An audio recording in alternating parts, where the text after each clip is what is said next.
Let me take you back. July 4th, 1829. A London street. A man named George Shillibeer has just launched something completely new, something revolutionary. The world's first proper bus service. It's not a stagecoach. Stagecoaches existed for hundreds of years. But this is different. This bus runs on a set route.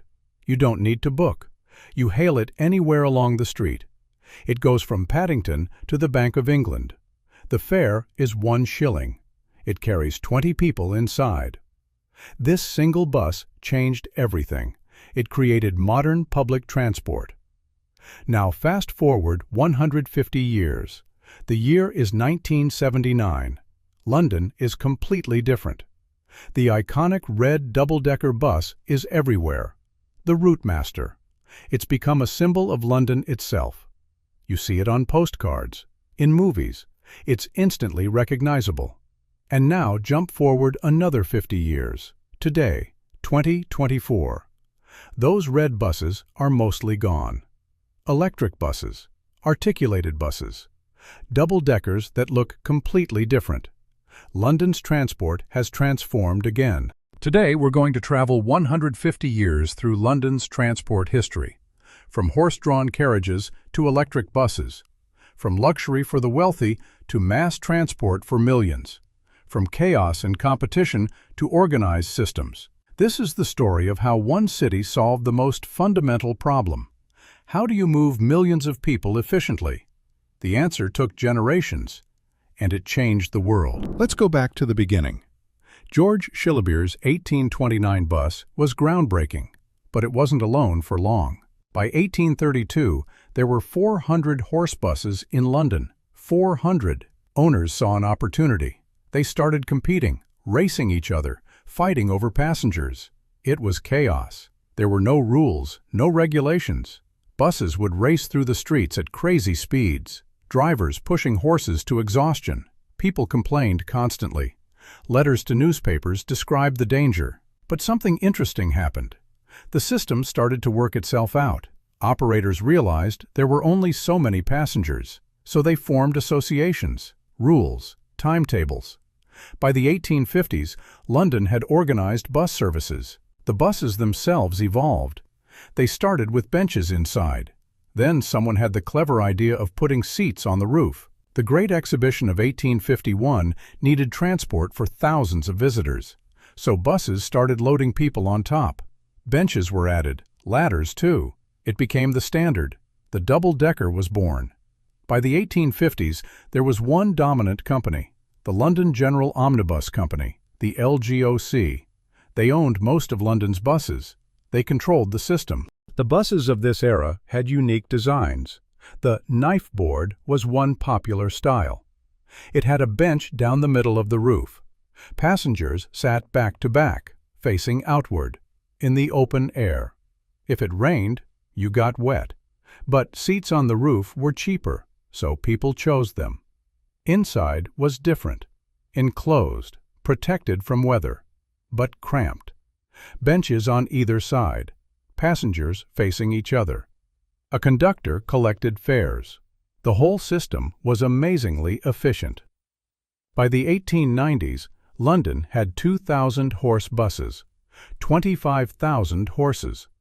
These horses ate through 250,000 acres of fodder per year.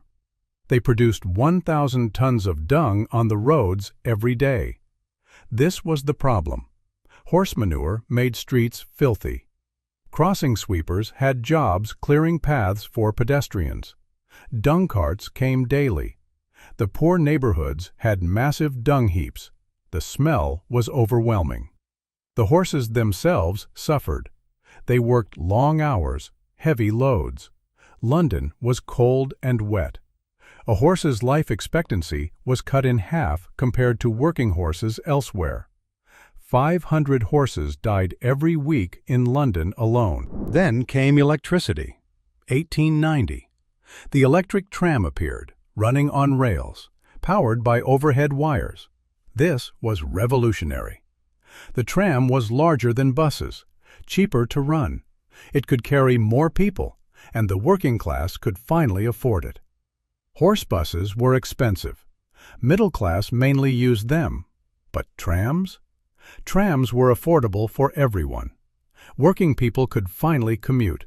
They could live further away from their jobs. They could afford it. The tram system expanded rapidly. Lines ran through working-class neighborhoods, South and East London, the poor suburbs. This created London as we know it. Sprawling suburbs, people living far from work but able to commute.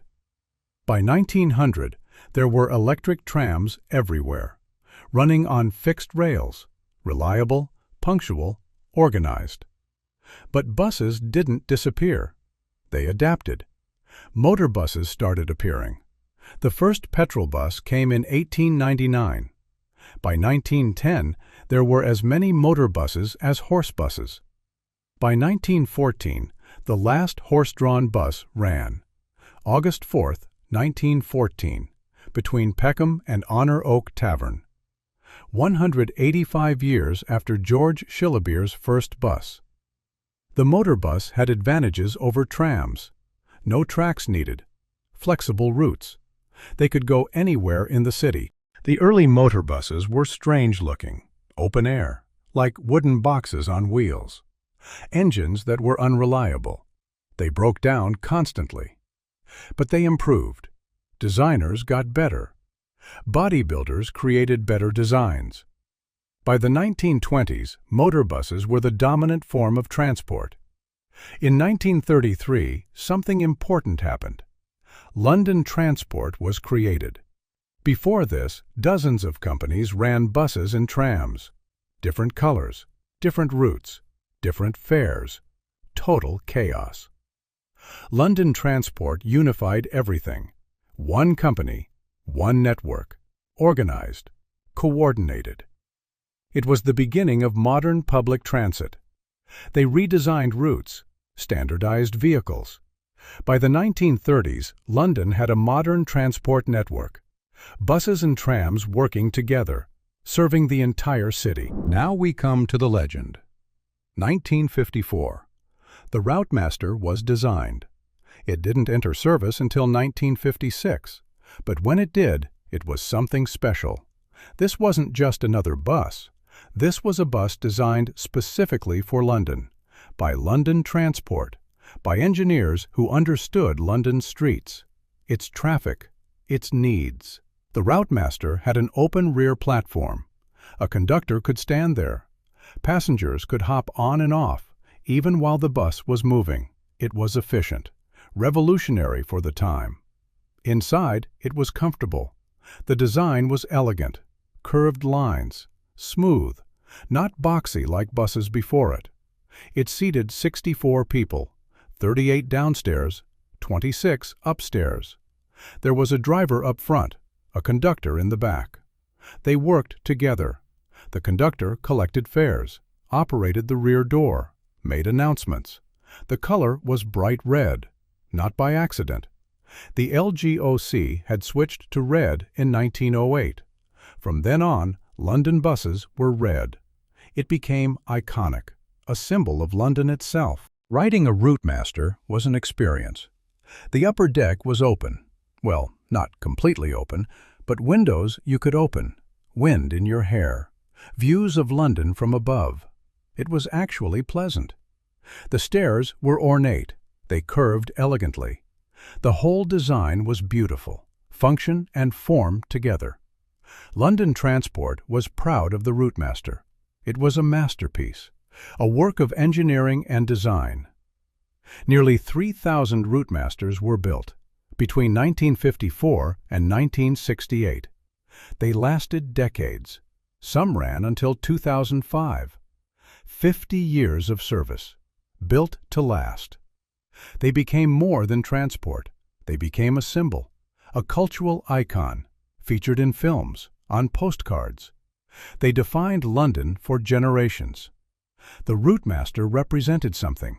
It represented order, good design, British craftsmanship, pride in public service. It was the best we could do, and we did it well. But times changed. By the 1970s, the Routemaster was aging. It was still beautiful, still worked well, but it had problems. The open rear platform was dangerous. People fell off, jumped on and off moving buses. It was a liability. The high floor made it inaccessible. Wheelchairs couldn't get on. People with mobility problems struggled. It wasn't inclusive. Modern buses needed to be accessible to everyone. New designs came: buses with closed rear doors, lower floors, ramps for wheelchairs. They were functional, but they weren't beautiful. They were boxy, practical, soulless compared to the Routemaster. Throughout the 1980s and 90s, Routemasters were gradually removed, replaced with modern vehicles. By 2005, they were gone from regular service. 50 years after they arrived, they were gone. Some people mourned this. The Routemaster was iconic. Losing them felt like losing London itself. But the new buses were more accessible, more modern, more practical. There were attempts to keep the Routemaster spirit alive. In 2012, Boris Johnson introduced the new Routemaster, a modern bus designed to look like the classic. It was a compromise: modern technology, retro design. But it had problems. It was expensive, unreliable. When Sadiq Khan became mayor in 2016, the new Routemaster was cancelled. Modern London buses are many types. No single iconic design anymore. Different manufacturers, different styles. Some are electric now, zero emissions, quiet, clean. London now has one of the largest electric bus fleets in Europe. Over 2,000 battery electric and hydrogen buses. By 2037, all buses will be zero emission. The system is completely different from the horse-drawn era. GPS tracking, real-time information, contactless payment, digital displays showing arrivals. Buses are more accessible, low floors, room for wheelchairs, audio announcements, helpful for visually impaired passengers. But something was lost. The charm, the character, the sense that this was a designed object, a beautiful thing. The Routemaster was iconic because it was special. Every bus designed specifically for London, thought about carefully, designed for the city. Modern buses are generic. They could be anywhere. They're practical, efficient, but they're not unique to London anymore. So where are we now? How far have we come? From George Shillibeer's 20-person horse bus to modern articulated buses carrying 120. From chaos and competition to organized networks serving millions. From chaos on streets to GPS tracking and real-time information. The horse buses were beautiful but inefficient, polluting, expensive, hurting animals. The Routemaster was a masterpiece, but it was inaccessible, not suitable for modern needs. Modern buses are better in every practical way: more accessible, more efficient, less pollution, better technology. But we lost something: the sense that public transport was something to be proud of, that it was beautiful, designed with care. The Routemaster still exists, in heritage routes, as tourist buses, being restored by enthusiasts. There's one on Route A, between Piccadilly and Waterloo. You can ride it. Experience what London transport used to be. Hundreds of Routemasters have found second lives. Some are afternoon tea buses. You ride upstairs with champagne and cakes. Some are in other countries, all over the world. Still running, still beloved. This history tells us something important. Transport is always changing, always evolving. What seems perfect at one moment becomes obsolete later. The horse bus was revolutionary. Then it was a polluting nuisance. The electric tram revolutionized city transport. Then it was replaced by buses. The Routemaster was a masterpiece. Then it became inaccessible. Modern buses are efficient, but they have problems too. Traffic congestion, air pollution from diesel buses. The solution? It's already starting. Electric buses, autonomous vehicles, integrated transport systems, buses working with bikes, with trains, with walking. London's transport future will be completely different again, just like its past. What we can learn from this 150-year journey is this. Progress isn't about returning to the past.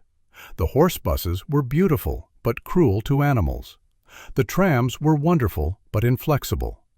The Routemaster was elegant but impractical.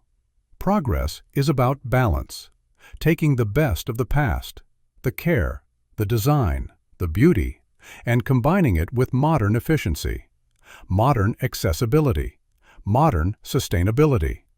The iconic red bus will always be part of London's identity.